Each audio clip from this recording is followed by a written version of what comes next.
प्रिय छात्रों, आज हम मानव भूगोल के अंतर्गत मानव प्रजातियों के बारे में अध्ययन करेंगे। देखिए, विद्यार्थी अक्सर जनजातियां और प्रजातियों में कंफ्यूज हो जाते हैं, तो सबसे पहले हम इसका अर्थ समझ लें। देखिए, प्रजाति जो शब्द है अंग्रेजी भाषा के रेस का हिंदी रूपांतरण है, यानी ये अंग्रेजी से रेस से लिया गया है, उसका हिंदी अर्थ है।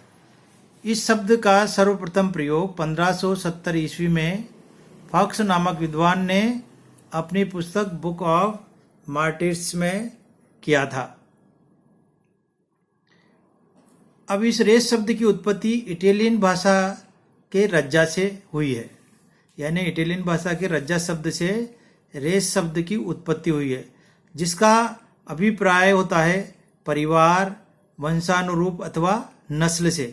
यानी जो रज्जा शब्द से है जिससे रेस शब्द की उत्पत्ति है, उसका अभिप्राय क्या है, यानी वंशानुरूप हो, परिवार या नस्ल के रूप में इस शब्द का प्रयोग किया जाता है।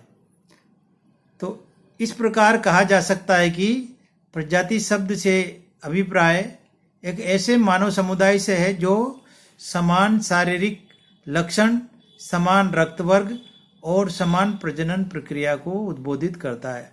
यानी जब हम प्रजाति शब्द इस्तेमाल करेंगे, प्रजातियों के बारे में विचार करेंगे, तो हमारे को ये स्पष्ट रहना चाहिए कि प्रजाति शब्द जो है उसका अर्थ होता है किसी एक ऐसे मानव समुदाय से जिसमें समान रूप से शारीरिक लक्षण पाए जाते हैं, समान रूप से उनका रक्त वर्ग है और प्रजनन जो प्रक्रिया है वो उनमें समान रूप से देखी जाती, एक ही प्रकार से देखी जाती है। तो इस प्रकार से प्रजाति शब्द से अभिप्राय ऐसे समुदाय से है जिनमें समान शारीरिक लक्षण, समान रक्त वर्ग और समान प्रजनन प्रक्रिया पाई जाती है। अब प्रजाति के अर्थ के बाद में हम इसकी परिभाषा पर विचार करते हैं। अनेक विद्वानों ने जो प्रजातियां उसकी परिभाषा दी है। सबसे पहले हम बात करते हैं होवेल के अनुसार। तो होवेल के अनुसार विशिष्ट प्रजनन प्रक्रिया, संरचना जनित समान रक्त वर्ग एवं समान शारीरिक लक्षण युक्त व्यक्तियों के अंतर संबंधित वृहद समुदाय को प्रजाति कहते हैं। इसी प्रकार से हेडन ने अपनी परिभाषा दी है कि प्रजाति शब्द एक वर्ग विशेष को प्रदर्शित करती है जिसकी सामान्य विशेषताएं आपस में समरूपता प्रदर्शित करती है। यह एक जैविक नस्ल है जिसके प्राकृतिक लक्षणों का योग दूसरी प्रजाति के प्राकृतिक लक्षणों के योग से भिन्न होता है। ब्लास मोदी ने कहा है कि मानव प्रजाति का वर्गीकरण मानव शरीर की आकृति एवं शारीरिक लक्षणों के आधार पर किया जाता है।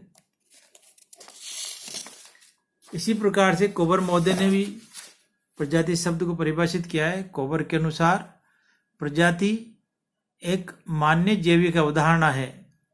ये आनुवांशिक समूह है जो नस्ल जनांकिक लक्षण अथवा उपजाति द्वारा संगठित एक समूह है।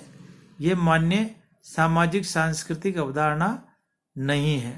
इसी प्रकार से ग्रिफिथ टेलर ने बताया कि मानव प्रजाति नस्ल को प्रकट करती है, न कि सभ्यता को। तो इन परिभाषाओं से हम समझ सकते हैं कि इनमें जो कॉमन बात है वो जो प्राकृतिक लक्षणों का एक समान रूपता होनी चाहिए, आपस में उनमें रक्त वर्ग जो समान होना चाहिए और आनुवांशिक ये समूह होता है। तो इस प्रकार से जो मानव प्रजाति जो है नस्ल को प्रकट करती है, सभ्यता को नहीं। ग्रिफिथ टेलर के अनुसार जैसे कहा है, तो हमें इसका अभिप्राय स्पष्ट हो जाता है इन परिभाषाओं से कि जो प्रजातियां हैं उसका क्या अभिप्राय है। अब हम लेते हैं मानव प्रजातियों का उद्भव एवं विकास। मानव प्रजातियों का उद्भव एवं विकास कैसे हुआ, इस पर अगर हम चर्चा करें तो सबसे पहले तो ये समझ लें कि मानव का जो विकास है प्रकृति के विलक्षण घटना है, यानी प्रकृति में घटित होने वाली एक विलक्षण घटना है। मनुष्य का उत्पन्न होना एक बहुत दुर्लभ चीज है। तो इस प्रकार से आधुनिक मान्यताओं के अनुसार ऐसा माना जाता है कि मनुष्य बंदर जैसे किसी जीव की संतान है, लेकिन इस अवधारणा को अंतिम रूप से स्वीकार नहीं किया गया है। अधिकांश विद्वान इस मत से सहमत हैं कि मानव जाति का वंश स्रोत एक है और उसी से सभी प्रजातियों का अभ्युदय हुआ है। यानी ऐसा कहा जाता है कि भाई जैसे बंदर जैसे किसी जीव से मनुष्य की उत्पत्ति हुई, लेकिन ये कोई अंतिम अवधारणा नहीं है। अंतिम रूप से इसको स्वीकार किया जाए, अधिक शोध की आवश्यकता है। लेकिन अधिकांश विद्वान इस मत से सहमत हैं कि मानव जाति का वंश स्रोत एक है और उसी से सभी प्रजातियों का अभ्युदय हुआ है। मतलब एक ही प्रकार से, मतलब सभी प्राणियों की, मतलब जैसे मनुष्यों की उत्पत्ति मानी गई है। आपदान ब्रायन ने कहा है कि उनके अनुसार आदि मानव के प्रथम दौर में 3 प्रजातियों की कल्पना की।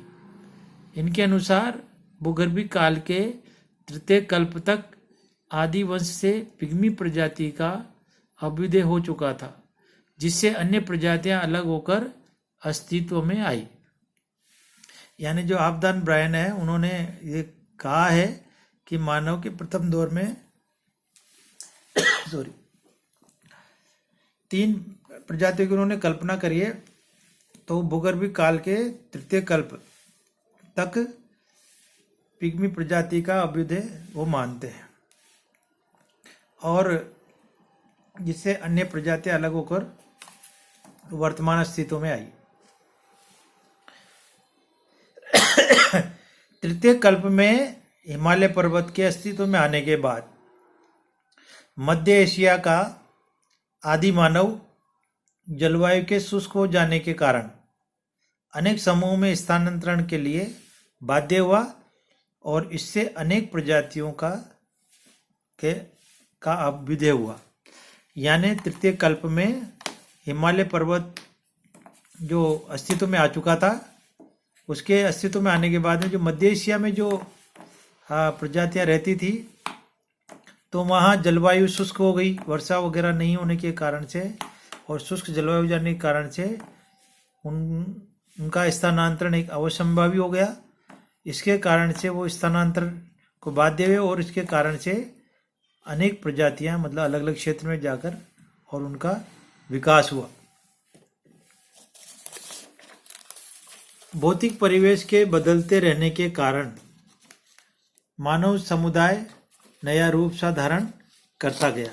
यानी जैसे स्थानांतरित होकर मध्य एशिया से स्थानांतरित होकर अलग अलग क्षेत्रों में प्रजातियों का स्थानांतरण हुआ, और उसके कारण से, क्योंकि वहाँ पर भौतिक परिवेश अलग अलग मिलने लगा, और अलग अलग प्रकार की जलवायु, अलग अलग प्रकार का वातावरण उन्हें मिला, इसके परिणाम स्वरूप वहाँ पर अलग अलग